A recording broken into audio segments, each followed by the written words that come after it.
تو اپنے اوپر بوجھ ڈالو گے تو اللہ خوشیاں دے گا. وہ بوجھ کیا ہے؟ نماز کا بوجھ ڈالو, رشتہ داروں کے حقوق ادا کرنے کا بوجھ ڈالو, ذمہ داری اٹھاؤ گھر کی, بھئی میری ذمہ ان کو کھلانا. غریبوں کا بوجھ ڈالو اپنے اوپر. غربا اور مساکین کا پیٹ بھرنا کس کی ذمہ داری ہے؟ میری. ہر آدمی کیا سوچے کس کی ذمہ داری ہے؟ میری ذمہ داری ہے. روح پہ جتنا بوجھ ڈالیں گے. روزہ رکھنا یہ کس کی ذمہ داری ہے؟ یہ میری, مجھے رکھنا پڑے گا.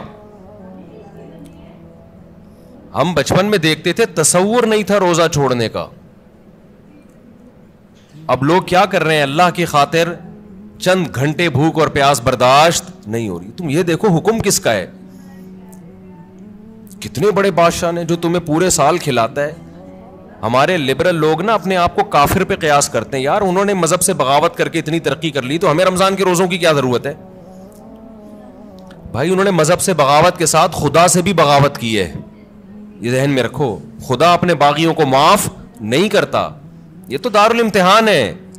لا یغررک تقلب الذین کفروا فی البلاد. قرآن کہتا ہے جو اللہ کے نافرمان ہیں ان کی زمین میں عیش و عشرت دیکھ کر تم کبھی بھی متاثر مت ہو, یہ تمہیں دھوکے میں نہ ڈال دے. متاع قلیل, یہ دنیا کے چند دنوں کے چند ٹکے ہیں, یہ کچھ بھی نہیں ہے. ثم مأواہم جہنم, اس کے بعد ان کا ٹھکانہ کیا ہے؟ جہنم کی آگ ہے. تو ابھی سے نیت کر لے, رمضان میں انشاءاللہ بھرپور طریقے سے روزے رکھیں گے, ایک روزہ بھی ضائع نہیں کریں گے.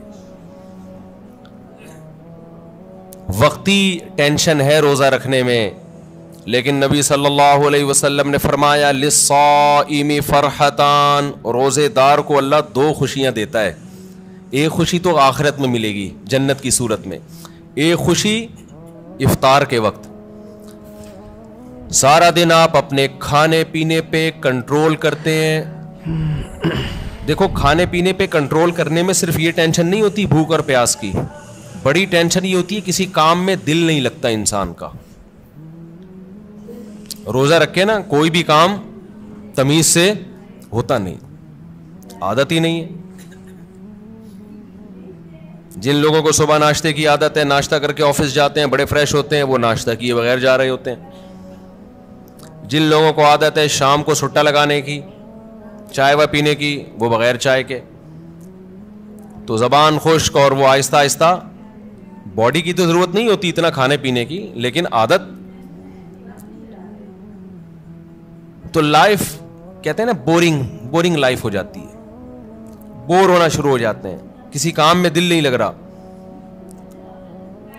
لیکن جب اللہ تعالی ہمیں افطاری کے دسترخوان پہ بٹھاتے ہیں, چند نوالے پیٹ میں اترتے ہیں, کیسی طبیعت فریش ہو جاتی ہے. یہ عام دنوں میں طبیعت میں یہ لذت انسان محسوس نہیں کرتا. تو اللہ نے کیا فرمایا, نبی نے کیا فرمایا کہ ایک روزے دار کو جو خوشی ملے گی وہ آخرت میں ملے گی, اور ایک خوشی دسترخوان پہ جب وہ افطار کرتا ہے وہ بھی بڑی مزے کی خوشی ہوتی ہے. اور میں آپ سے ایک گزارش کرتا ہوں, اس کا مذہب سے براہ راست تعلق نہیں ہے, میڈیکل سائنس سے ہے, لیکن مذہب بھی صحت کو کی ترغیب دیتا ہے نا صحت بنانے کی. رمضان میں ایک کام آپ کر لیں, تھوڑا کھانے پینے پہ کیا کر لو میرے بھائی, کنٹرول کر لیں. ہوتا یہ ہے کہ صبح سحری سے لے کے رات تک مغرب تک جب ہم بھوکے پیاسے رہتے ہیں, ہماری باڈی کا فیٹ ختم ہونا شروع ہوتا ہے, باڈی نتھرنا شروع ہوتی ہے, جسم کی زکوٰۃ نکلنا شروع ہوتی ہے, جسم فریش ہونا شروع ہوتا ہے.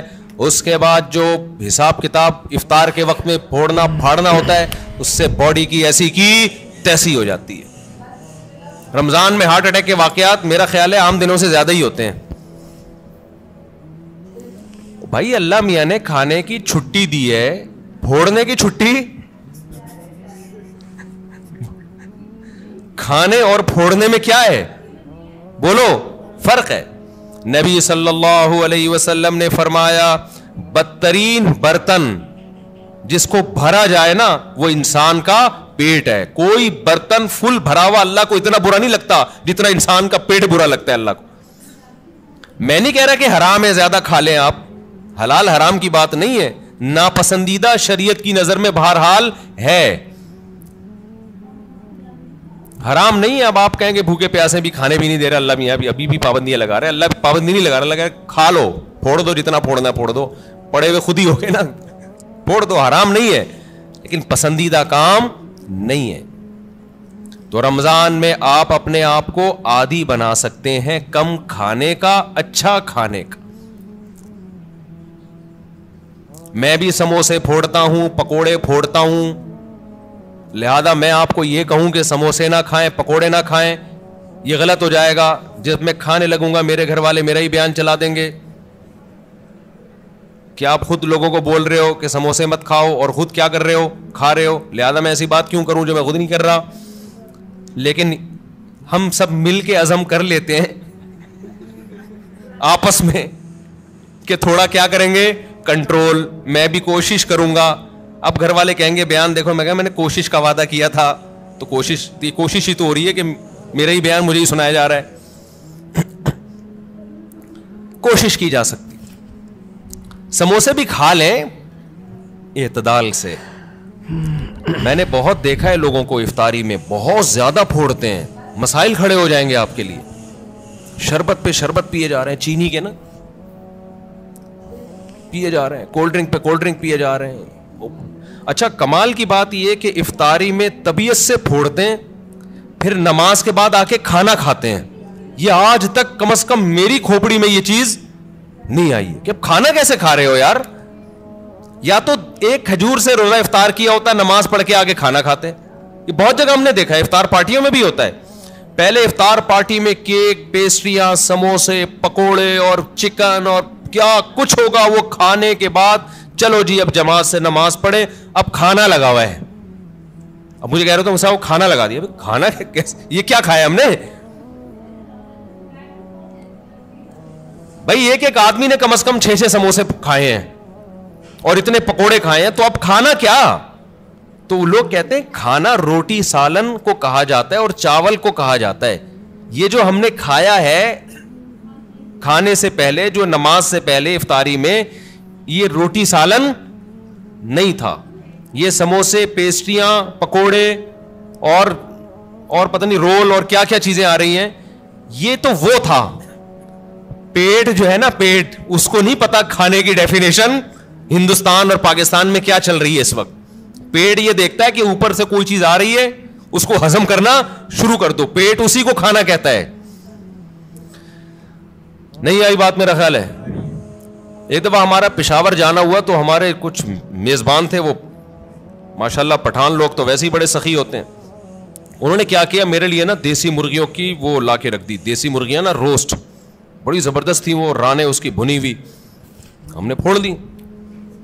وہ ماشاءاللہ بڑے ہیوی کھانا تھا, تو میں نے اچھی طرح طبیعت سے کھا لیا, بڑا مزہ آیا. میں تو کہا ہو گیا کھانا بھائی, اتنی دیر میں اب کھانا آ رہا ہے. اب میں مجھ پہ نا, کیونکہ وہ پھر کھلاتے بھی زبردستی ہیں, مجھ پہ راشا تاری ہو گیا. میں نے کہا اللہ خیر کرے اب کیا ہوگا. انہوں نے کہا وہ سب کھانا. میں نے کہا بھائی ہمارے اندر تو طاقت نہیں ہے. انہوں نے کہا تمہارے باپ کو بھی کھانا پڑے گا. ان کا یہ الفاظ نہیں تھے, لیکن اسٹائل اسی قسم کا تھا. وہاں ایسا نہیں ہو سکتا کہ کھانا آئے اور آپ نہیں کھاؤ. پھر ہم نے کھایا, تھوڑا سا کھایا.